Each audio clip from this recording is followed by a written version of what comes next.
ओम शांति। आज 25 फरवरी की मुरली है। मीठे प्यारे प्राणेश्वर प्रिय पिता कहते हैं, मीठे बच्चे कदम कदम पर बाप की श्रीमत पर चलना, बाप की शिक्षाओं को धारण करना, यही अपने ऊपर कृपा करना है। प्रश्न है, बच्चू बादशाह और पीरू वजीर दोनों इस समय हरेक के अंग संग है, कैसे? उत्तर है, बच्चू बादशाह है काम विकार और पीरू वजीर है क्रोध। दोनों का आपस में बहुत गहरा संबंध है। अभी मनुष्य इस समय इन दो के वशीभूत है। अगर कोई बाप का बच्चा कहलाकर फिर काम या क्रोध के वशीभूत होता है तो बाप का निंदक बन जाता है। निंदक बच्चे अपनी तकदीर को लकीर लगाते हैं। बाबा कहते हैं, मीठे बच्चे इन दुश्मनों को जीतो। क्रोध के लिए तो कहा जाता है ना, जहाँ क्रोध है वहाँ पानी के मटके भी सूख जाते हैं। गीत है, बचपन के दिन भुला ना देना। ओम शांति, ओम शांति। बच्चे जानते हैं कि सभा में कौन आया है। बाप और दादा इकट्ठे हैं। अगर साकारी होता तो बाप अलग दादा अलग होता, तो यह है वंडरफुल निशानी। कौन आया है? बच्चों की बुद्धि कहती है शिव बाबा आया है, स्वर्ग का रचयिता। एक ही बाप होता है ना, दो नहीं।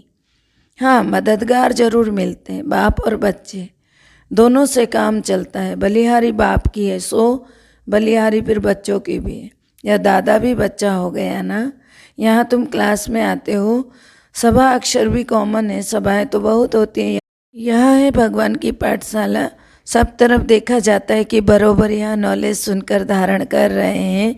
इनका मुखड़ा प्रफुल्लित हो रहा है। सुनते सुनते खुशी का पारा चढ़ता है। हद के बाप टीचर गुरु भी होते हैं ना। यह तो देखो, बेहद का बाप टीचर है, वह आज तुमको पढ़ा रहे हैं। कितना खुशी का पारा चढ़ना चाहिए। बच्चे भी ढेर के ढेर हैं। शिव भगवान वाच है ना। फिर शिवाचार्य भी कह सकते हैं, वह है ज्ञान का सागर। शिवाचार्य के बाद फिर शंकराचार्य आते हैं। संन्यास भी दो प्रकार का है। यह है सतो प्रधान देवी देवता बनने के लिए संन्यास। सहज योग है। तुम जानते हो, बाप इस दादा के तन में आया हुआ है, इसलिए बाप दादा कहना पड़े। ग्रेट ग्रेट ग्रैंड चिल्ड्रन होते हैं ना, वह तो साकार फादर ही grandfather, great great grandfather बनते हैं। यहाँ है निराकार ग्रेट ग्रैंड फादर। तो बाबा कहते हैं कि बाबा इसमें प्रवेश कर तुमको सुनाते हैं। जो ब्राह्मण कुल के बने वह ईश्वरीय संतान ठहरे। कहते हैं ना कि हे परम पिता परमात्मा, हम आपके थे, फिर 84 जन्म का पाठ बजाया। अभी देखो कितनी सहज बात है ये समझने की। लौकिक में भी बाप को 5-7 बच्चे होते हैं, उनमें से 1-2 कपूत भी निकल पड़ते हैं। इस बाप को कितने बच्चे हैं तो कितने कपूत और सपूत होंगे। कोई में काम की, कोई में क्रोध की प्रवेशता होगी। घर में किसी एक को भी क्रोध होता है तो लड़ाई हो जाती है। क्रोधी घर को बड़ा दुखी कर देता है। यहाँ भी कोई में क्रोध का भूत है तो शिव बाबा का निंदक ठहराना, बाप का नाम बदनाम कर देते हैं, अर्थात अपनी तकदीर को लकीर लगा देते हैं। क्रोध बहुत बड़ा भारी दुश्मन है। जहाँ क्रोध कलह कलेश होती है उनको नरक कहा जाता है। कहते हैं क्रोध घर के मटके का पानी भी सुखा देता है। तो बाप समझाते हैं, जिनमें क्रोध अग्नि है उनको श्रीमत मिलती है कि क्रोध से किसको दुखी मत करो, नहीं तो तकदीर में लकीर लग जाएगी, पद भ्रष्ट हो जाएगा। ईश्वरीय संतान के बदले आसुरी संतान दिखाई दोगे। यहाँ तो लिखा ही जाता है, डीटी sovereignty is your god fatherly birthright. तुम्हारा हक है सतयुग का पूरा वर्षा लेने का। पूरा वर्षा ले लक्ष्मी नारायण बनना है। अगर कोई स्वर्ग में प्रजा में भी आए तो भी अहो सौभाग्य। आएगा तो सही ना, धीरे धीरे स्थापना होती जाती है। फिर उनसे प्रतिज्ञा कराई जाती है, कंगन बांधो, कोई छिपा तो रह नहीं सकेगा। अभी तुम ब्राह्मण हो, ईश्वरीय संतान। बाबा पूछते हैं, तुम्हारा कुल बड़ा या देवी कुल बड़ा? ऊंचा कौन है?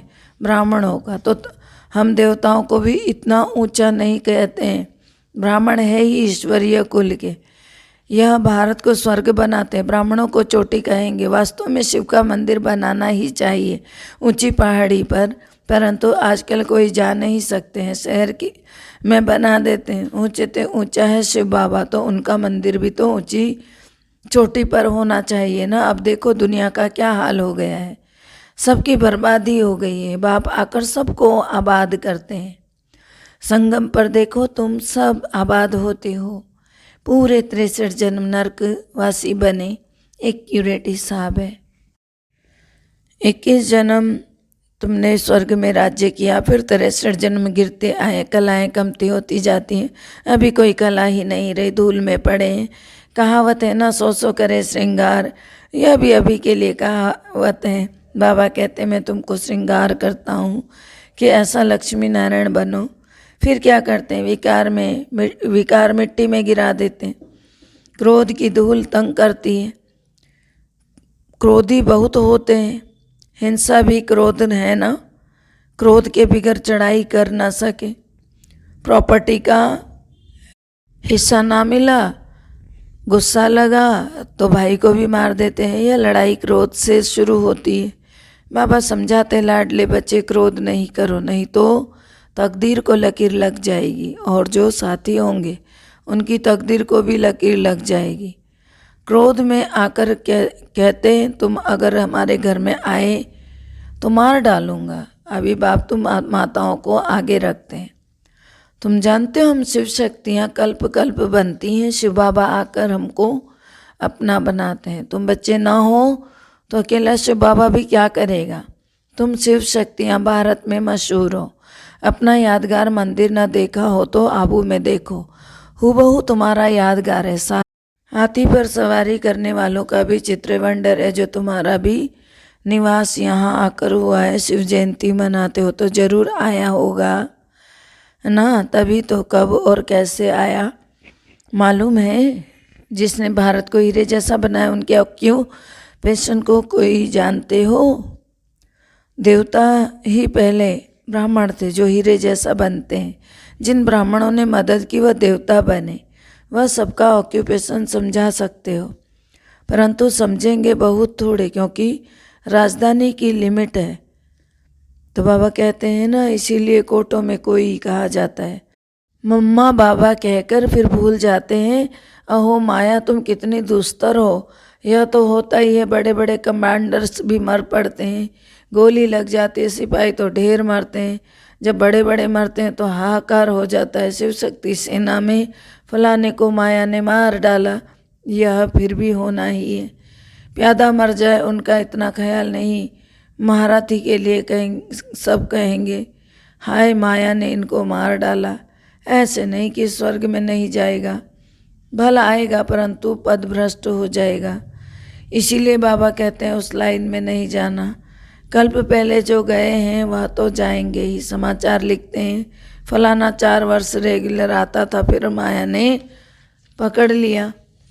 बाबा कहते हैं जैसे मक्खी मरती है तो चींटियाँ भी उसे एकदम खाकर खल्लास कर देती हैं। माया के 5 भूत उनकी सत्यानाश कर देते हैं। अब तुम बच्चे सबका ऑक्यूपेशन जानते हो। इस्लामी, बौद्धिक, क्रिश्चियन कितने जन्म लेते हैं वह भी तुम जानते हो। कितना बुद्धि का ताला खुल गया है, ज्ञान का तीसरा नेत्र जबरदस्त मिला हुआ है। बाबा कहते हैं गीता है सबसे मुख्य, बाकी सब हैं उनके बाल बच्चे। गीता है माई बाप। जैसे आत्माओं का हेड शिव बाबा सबसे ऊपर में है, वैसे ही सब शास्त्रों से ऊपर में सर्वशास्त्रमय शिरोमणि श्रीमद सिर्फ कृष्ण भगवानवास डालने से सारा गीता का प्रभाव ही उड़ा दिया है। यह भी ड्रामा में है। मूल बात है निरंतर शिव बाबा को याद करते रहो। जो बाप की श्रीमत पर पूरी रीति चलते रहते हैं उनकी याद भी वृद्धि को पाती रहेगी। जितना आज्ञाकारी वफादार होकर रहेंगे, कहेंगे बाबा मैं आप पर बलिहार जाता हूँ। देह सहित सब भूल करके अकेला बनना है, इतना संन्यास करना पड़े। बहुत बच्चे हैं जो बिल्कुल बंधन मुक्त हैं, आते रहते हैं तो भी जैसे मोह के कीड़े। पति व बच्चों के साथ मोह है तो शिव बाबा के साथ बुद्धि योग लगा ना सके। जब तक सच्ची दिल से साहेब पर बलिहार ना जाए। गपोड़े तो भल लगावें, परंतु इसमें बलिहारी पूरी चाहिए, पूरा ट्रस्टी बनना है, कदम कदम पर श्रीमत लेनी पड़े। बहुत बच्चे हैं जो शिव बाबा को पोता मेल भेज देते हैं, फिर पूछते हैं शादी कराएं, मकान बनाएं। बाबा कहते हैं भल बनाओ, हर्जा नहीं, कभी ना नहीं की जाती है। न जब नष्टो मोहा बन जाते तो पूछने की भी दरकार नहीं। ऐसे नहीं कि कोई पूछे विकार में जाऊं तो कहेंगे हाँ भले जाओ, नहीं, यह तो फिर भी मूर्खता कहेंगे ना इसको। तो बाकी कोई बात में नुकसान नहीं है तो भले करो। नष्टो मोहा हो फिर तो जो चाहो सो करो। बाप जानते हैं तुम सर्विस में तत्पर रहेंगे, बाप को फॉलो करते रहेंगे। यह पुराने बच्चे सब बलि चढ़े हुए थे ना, बलिहारी की भी महिमा तो है ही है, तो सब गरीब। माताएं बड़ी अच्छी हैं, इन्हों को क्या बलि चढ़ना है। बलि चढ़ना होता है साहूकारों को, स्त्री को तो कुछ देते नहीं है। कोई बिरले ही स्त्री के नाम पर सब बिल कर जाते हैं, नहीं तो बच्चे आदि सब लूट लेते हैं। आजकल तो कोई भी कुछ सुनता ही नहीं है। 2 पैसा दो, काम निकल जाएगा, जजमेंट भी झूठी कर देंगे। तो फिर भी भल कोई का बेड़ा गर्क हो जाए। बाबा कहते हैं, बाबा को तो कहा जाता है ना सुप्रीम जस्टिस, तो सुप्रीम टीचर, सुप्रीम सतगुरु, फिर सुप्रीम धर्मराज भी कहा जाता है। उनकी जजमेंट में नीचे ऊपर कुछ नहीं हो सकता है। ड्रामा में ऐसी नूंद ही नहीं है। बाकी यहाँ तो देखो 1-2 के ऊपर पूरी न्यायालय है, बहुत कोर्ट है, कहाँ कहाँ तो प्रेसिडेंट की भी नहीं चलती है। बाबा कहते हैं लाडले बच्चे अशरीरी बनना है, बाप के साथ चलना है। बाप गाइड है ना, लिबरेटर भी उनको कहते हैं, सब टाइटल उनके हैं। पीस मेकर भी वही है। आजकल यहाँ भी पीस प्राइज देते रहते हैं। पीसलेस बनाने वाली है माया। पीस होती है सतयुग और मुक्ति धाम में, निर्वाण धाम में तो बिल्कुल ही पीस है। सतयुग में भी 100% पीस है, प्योरिटी और प्रॉस्पर्टी है, नाम ही है सुख धाम। दुख धाम में पीस कहाँ से आई। सन्यासियों को थोड़ी बहुत शांति, परंतु वह तो एक आग विष्टा समान। सतयुग में ऐसे नहीं कहेंगे। यहाँ का तो राज्य भी काग विष्टा समान है। बाबा समझाते हैं माया बहुत थप्पड़ मारेगी, अंदर गुटखा खाते रहेंगे, सच नहीं बतलाते हैं। अविनाशी सर्जन के आगे तो सच बतलाना पड़े ना, नहीं तो पाप बढ़ते जाएंगे, फिर बड़ी सजा है। सच नहीं बोलते, अच्छा आगे तो पाप नहीं करे ना, बदनामी करने की सजा बहुत भारी है। बाबा आए हैं स्वर्ग का मालिक बनाने, इसमें जो विघ्न डालते हैं वह सजा लायक बन पड़ते हैं। असुर विघ्न डालते हैं, तुम बच्चों को तो नहीं डालना चाहिए ना, इसमें ही तुम बच्चों का कल्याण है। क्रोधी का मुँह देखना भी पाप हो जाता है। Hear no evil, see no evil, क्रोधी का मुँह भी नहीं देखना चाहिए। लोभ मोह भी कम नहीं है। बच्चू बादशाह काम कटारी, पीरू वजीर है क्रोध। यह दोनों बड़े डाकू हैं। क्रोध बड़ा गंदा डाकू है। सपूत बच्चे वह है जो बाप से पूरा वर्षा लेकर नाम बाला करते हैं। यह बाबा कहते हैं कि बच्चे हमसे होशियार हैं। शिव बाबा से तो होशियार कोई हो ना सके। बाप ही बच्चों को सिर पर चढ़ाते हैं। बेहद के बाप दादा को भी बच्चों के लिए रिगार्ड है, प्यार है। चाहते हैं ना हर एक बच्चा अपना राज्य भाग्य ले, सदा सुखी बने। बाप तो कहेंगे बच्चे जीते रहो, आयुष्मान भव। बाप जो शिक्षा देते हैं वह धारण करने की अपने ऊपर कृपा करो। श्रीमत पर नहीं चलेंगे तो फिर तकदीर को लकीर लगाएंगे। तुम जानते हो शिव बाबा परम धाम से आए स्वर्ग का वर्षा देने। फिर जितना जो पुरुषार्थ करेगा, जितना अपने ऊपर कृपा करेंगे, उतना अपने को ऊंचा बनाएंगे। विकार में गया तो दीपक बुझ जाएगा, फिर ज्ञान घृत धारण नहीं होगा। अच्छा, मीठे मीठे सिकिलते बच्चों प्रति माता पिता बाप दादा का याद प्यार और गुड मॉर्निंग। रूहानी बाप की रूहानी बच्चों को नमस्ते। हम रूहानी बच्चों की रूहानी बाप दादा को दिल व जान से, सिक व प्रेम से याद प्यार, नमस्कार, good morning, diamond morning, Om Shanti, शुक्रिया बाबा, शुक्रिया। धारणा है पहला, दिल से साहेब पर पूरा बलिहार जाना है। पूरा ट्रस्टी बनकर कदम कदम पर श्रीमत पर चलना है। देह सहित सब कुछ भूल अकेला बन जाना है।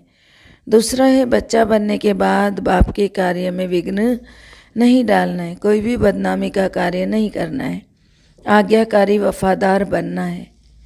मीठे प्यारे बाबा का वरदान है, समय और वायुमंडल को परख कर स्वयं को परिवर्तन करने वाले सर्व के स्नेही भव।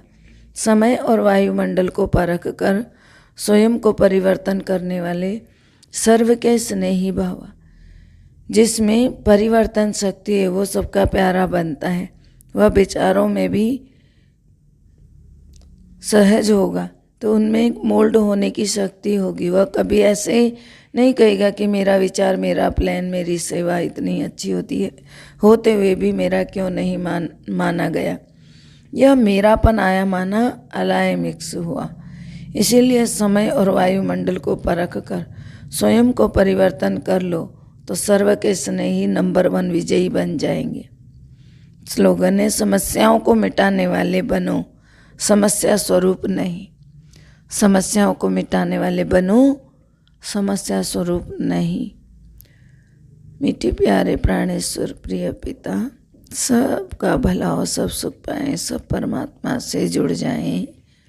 सबका भला हो, सब सुख पाएं, सब आपसे जुड़ जाएं। सबका भला हो, सब सुख पाएं, सब आपसे जुड़ जाएं। मेरे मीठे प्यारे बाबा, सब आपसे जुड़ जाएं। सबका भला ही भला हो। ओम शांति।